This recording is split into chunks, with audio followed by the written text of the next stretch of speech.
Advocate സേനാപതി വേണു, അതായത് ആദ്യം വാർഷികാഘോഷം എന്ന പേരിൽ 100 കോടിയോളം ധൂർത്തടിച്ചു.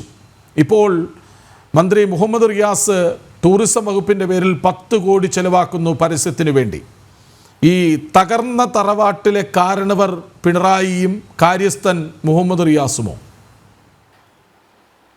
കൃഷ്ണരാജ്, ഇന്ന് കേരളത്തിന്റെ പ്രോഗ്രസ് റിപ്പോർട്ടുമായിട്ടാണല്ലോ ശ്രീ പിണറായി വിജയൻ ഇടതുപക്ഷ ഗവൺമെന്റിന്റെ 4 വർഷം പൂർത്തീകരിച്ച ദിവസത്ത് തിരുവനന്തപുരം പുത്തരിക്കണ്ട മൈതാനത്ത് അദ്ദേഹം പ്രസംഗിച്ചതും പ്രോഗ്രസ് റിപ്പോർട്ട് കാണിച്ചതും.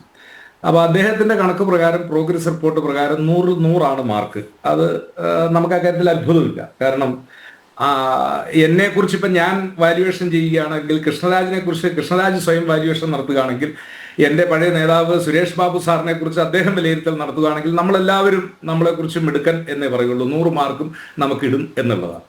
ആണ്ടി നല്ല അടിക്കാരനാണെന്ന് ആണ്ടി പറഞ്ഞാൽ പോരാ. അടി കൊണ്ടവനോ അല്ലെങ്കിൽ അടി കണ്ടു നിന്നവനോ പറയണം ആണ്ടി നല്ല അടിക്കാരനാണെന്ന്. ആണ്ടി തന്നെ ഞാൻ നല്ല അടിക്കാരനാണ് എന്ന് പറഞ്ഞാൽ അത് പൊതുജനത്തിന് വിശ്വാസമാവില്ല. അപ്പൊ ഇവിടെ വികസനത്തിന് 100 മാർക്കുമായിട്ടാണ് ഇടതുപക്ഷ ഗവൺമെന്റ് വന്നിരിക്കുന്നത്.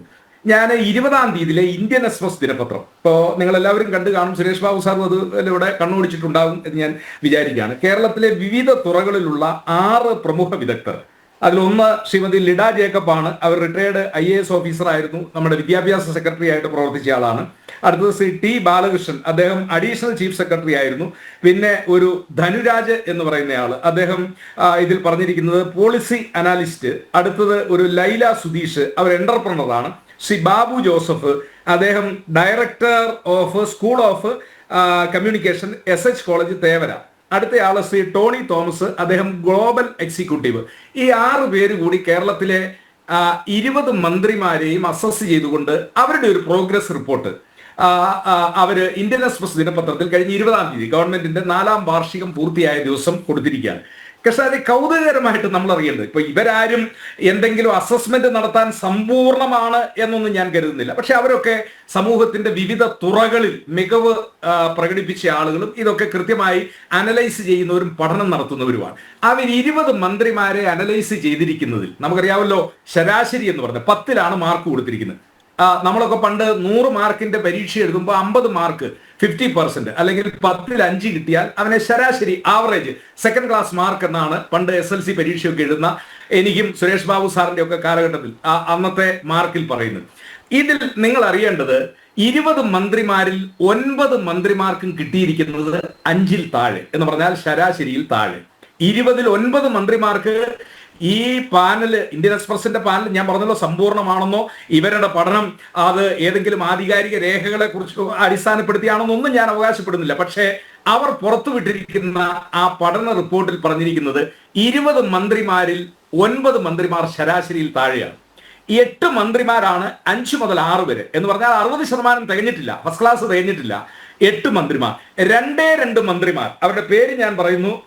ശ്രീ ഗണേഷ് കുമാർ, അദ്ദേഹത്തിന് 6.25 മാർക്കും അതുപോലെ തന്നെ 6.5 മാർക്ക് ലഭിച്ച നമ്മുടെ P രാജീവ്, ഇവരെ 2 പേരെയും ചില പ്രത്യേക കാരണങ്ങളാൽ, കാരണം എന്തുമായിക്കോട്ടെ, ഈ 2 പേരാണ് 60% മാർക്ക് മുകളിൽ കിട്ടിയിരിക്കുന്നത്.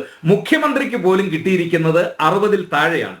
ഞാൻ പറഞ്ഞു വന്നത്, ഇവിടെ 100-ൽ 100 എന്ന പ്രോഗ്രസ് റിപ്പോർട്ടുമായി ഒരു ഗവൺമെന്റ് അധികാരത്തിൽ വരുമ്പോൾ കേരളത്തിലെ പൊതുസമൂഹവും കേരളത്തിലെ സാധാരണക്കാരും എങ്ങനെ ആ ഗവൺമെന്റിനെ വിലയിരുത്തുന്നു എന്നുള്ളതിന്റെ ഒരു നേർചിത്രമായി ഇത് കാണുമ്പോൾ ഈ മന്ത്രിസഭയിലെ പകുതിയിലധികം മന്ത്രിമാർ അവർ ശരാശരിയിലും താഴെ എന്ന് മാത്രമല്ല, ഞാനൊരു വാക്കുപയോഗിച്ചാൽ അത് കുറ്റപ്പെടുത്തില്ല, കഴിവ് കെട്ടവരും വെറുതെ അപദാനങ്ങൾ വാഴ്ത്തി ജനങ്ങളുടെ ഖജനാവ് കൊള്ളയടിച്ചുകൊണ്ട് പോകുന്നവരുമാണ് എന്നുള്ള ഒരു യാഥാർത്ഥ്യമാണ്. ഞാൻ ഒരു അലിഗേഷൻ ഉയർത്തുമ്പോൾ, കഴിഞ്ഞ മന്ത്രിസഭ, നമുക്ക് ആ മന്ത്രിസഭയിൽ ഒരുപാട് പേരെ കുറിച്ചൊക്കെ ആക്ഷേപമൊക്കെ ഉണ്ടായിരുന്നു. പക്ഷേ G സുധാകരനെ പോലുള്ള പ്രഗത്ഭരായ ആൾ, ഇപ്പൊ തോമസ് ഐസക്കിനെ കുറിച്ചുള്ള നമ്മുടെ അഭിപ്രായ വ്യത്യാസം അദ്ദേഹത്തിന്റെ നയത്തിന്റെ ഭാഗമായിട്ട്, പക്ഷെ ആ മന്ത്രിസഭയിൽ കുറെ പ്രഗത്ഭരായ ആളുകളും എന്താ പറഞ്ഞ ജനങ്ങൾക്ക്, ശൈലജ ടീച്ചറിനെ പോലുള്ള ആളുകൾ, ജനങ്ങൾക്ക് സ്വീകാര്യരായ ആളുകളും ഉണ്ടായിരുന്നു. ഞാനിപ്പോ ഇവിടെ ഇരുന്നുകൊണ്ട് ചോദിക്കുന്നു, കേരളത്തിലെ 20 മന്ത്രിമാരുടെ പേര് കൃഷ്ണരാജെ 1, 2 എന്നൊന്ന് പറയാൻ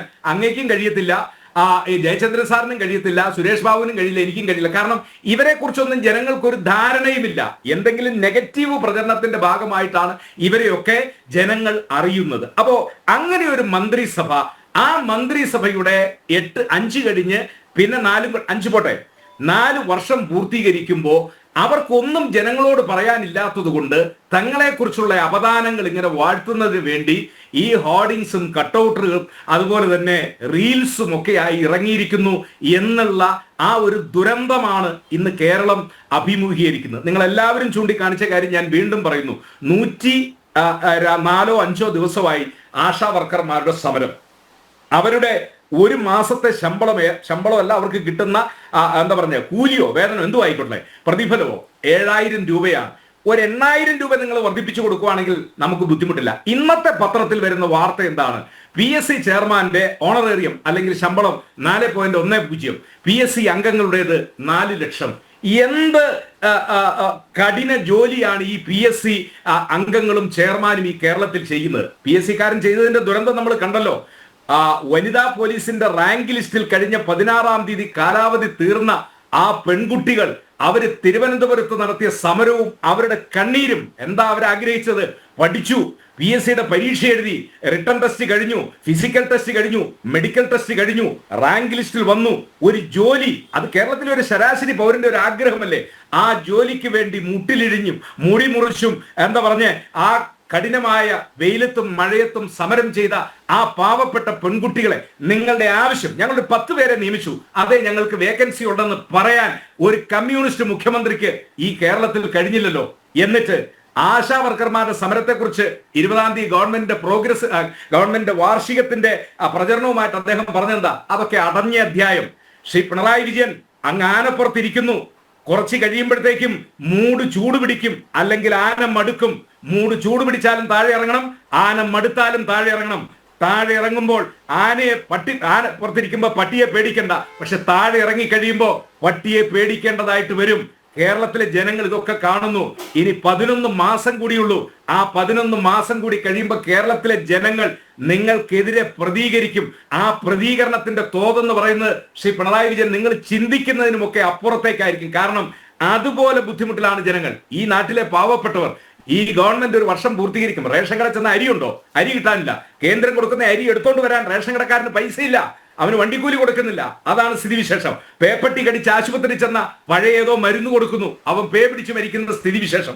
എന്നിട്ട് മുഖ്യമന്ത്രി പറയാ BMW ആളുകൾ പ്രാഥമിക പ്രൈമറി ഹെൽത്ത് സെന്ററുകൾക്ക് മുമ്പിൽ ക്യൂ നിൽക്കുക ചികിത്സയ്ക്ക് വേണ്ടി. നിങ്ങളൊന്ന് ആലോചിച്ച് നോക്കിയേ കേരളത്തിൽ. എന്നിട്ട് ഇദ്ദേഹം പോകുന്നത് ചികിത്സയ്ക്ക് എവിടെയാ?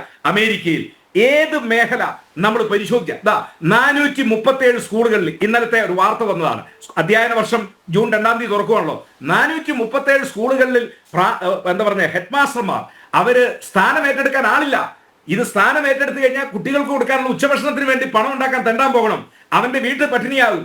അവര് പറഞ്ഞു ഞങ്ങൾക്ക് പ്രൊമോഷൻ വേണ്ട. ഒരു ഗവൺമെന്റ് 65 കോളേജുകളിൽ പ്രിൻസിപ്പാൾമാരില്ല സാർ. വൈസ് ചാൻസലറൊക്കെ പോട്ടെ, അതൊക്കെ അവിടെ നിൽക്കട്ടെ, അത് വേറെ തർക്കം. പ്രിൻസിപ്പൾ എന്ന് പറയുന്ന ഒരു സാധനം വേണമല്ലോ കേരളത്തിലെ ഈ ഉന്നത വിദ്യാഭ്യാസത്തെ ഒന്ന് മുന്നോട്ട് പോകാൻ. ഈ കേരളത്തിലെ കോളേജുകളിൽ ഇതുപോലെ തകർന്ന് തരിപ്പണമായ ഒരു സാമൂഹിക അന്തരീക്ഷം ഈ കേരളത്തിന്റെ ചരിത്രത്തിൽ ഇന്നോളം ഉണ്ടായിട്ടുണ്ടോ സാർ? എങ്ങോട്ടാ കേരളം പോകുന്നത്? ലഹരിയുടെ ഹബ്ബ്. ഞാൻ കൃഷ്ണരാജ ദീർഘമായിട്ട് പോകുന്നില്ല, ഒരു കാര്യം കൂടി പറഞ്ഞുകൊണ്ടാണ് അവസാനിപ്പിക്കുക. കഴിഞ്ഞ മാർച്ച് മാസം 26-ാം തീയതി SSLC പരീക്ഷ കഴിഞ്ഞിട്ട് അന്ന് രാവിലത്തെ അനൗൺസ്മെന്റ് എന്താണ് പേരൻസിന് പോലീസ് കൊടുക്കുന്നത്? 11:15 ബയോളജി പരീക്ഷ അവസാനിക്കുക, 11:20 ആകുമ്പോഴേക്കും പേരൻസ് വന്ന് കുട്ടികളെ സ്കൂളിൽ നിന്ന് ഏറ്റുവാങ്ങിക്കണം എന്ന് പറഞ്ഞാൽ ഭൂകമ്പം ഉണ്ടാകുന്നത് പോലെ, ഗാസ മുനമ്പിൽ യുദ്ധം ഉണ്ടാകുന്നത് പോലെ, പാകിസ്ഥാൻ ആക്രമണം ഉണ്ടാകുമ്പോൾ ഗവൺമെന്റ് മുന്നറിയിപ്പ് കൊടുക്കുന്ന പോലെ കേരളത്തിലെ ഹൈസ്കൂൾ വിദ്യാർത്ഥികൾക്ക് മുന്നറിയിപ്പ് കൊടുക്കുകയാണ്. 26-ാം തീയതി 11:15 ബയോളജി പരീക്ഷ തീരും. 11:20 നിങ്ങളുടെ കുട്ടികളെ കൊണ്ടുപോയില്ലെങ്കിൽ എവനെങ്കിലും ചിറ്റിയേക്ക് തലയടിച്ചു പൊട്ടിക്കും, ക്രിക്കറ്റ് ബാറ്റിന് എവനെങ്കിലും തകർക്കും, എവനെങ്കിലും കുട്ടികളെ തല്ലിക്കൊണ്ടുപോകും, എവനെങ്കിലും നെഞ്ചക്കിന് അടിച്ച് നിങ്ങളുടെ മക്കളെ കൊല്ലും, അല്ലെങ്കിൽ ലഹരി മാഫിയ തട്ടിക്കൊണ്ടുപോകും. നിങ്ങൾ മക്കളെ ഏറ്റുവാങ്ങണം. കേരളത്തിലെ ഒരു ഗവൺമെന്റ്, പോലീസ് ഡിപ്പാർട്ട്മെന്റും വിദ്യാഭ്യാസ വകുപ്പും കേരളത്തിലെ ജനങ്ങൾക്ക് കൊടുക്കുന്ന മുന്നറിയിപ്പ എന്ന് പറഞ്ഞാൽ ലഹരി മാഫിയ കേരളത്തിലെ കലാലയങ്ങളെ കാർന്നു നിന്നു. ഋഷിരാജ് സിംഗിന്റെ ഒരു ലേഖനം കഴിഞ്ഞ ദിവസം പത്രത്തിൽ ഉണ്ടായിരുന്നു. 1800 സ്കൂളുകൾ ലഹരി മാഫിയയുടെ പിടിയിലാണ് ഈ ഗവൺമെന്റ്. എന്നിട്ട് ഇവർ നമ്മളോട് പറയാ പ്രോഗ്രസ് റിപ്പോർട്ട്. എല്ലാം ഭദ്രമാണല്ലോ കേരളത്തിൽ, എല്ലാം ഭദ്രം. ഇന്നൊരിടത്ത് 112 കിലോ കഞ്ചാവ് പിടിച്ചിരിക്കുന്നു. ഇന്നലെ പിടിച്ചത് 240 കിലോ കഞ്ചാവ്. കഞ്ചാവ്, ഹാഷിഷ്, MDMA ഇതിന്റെ ഹബ്ബായി ഈ കേരളം മാറിയിരിക്കുന്നു.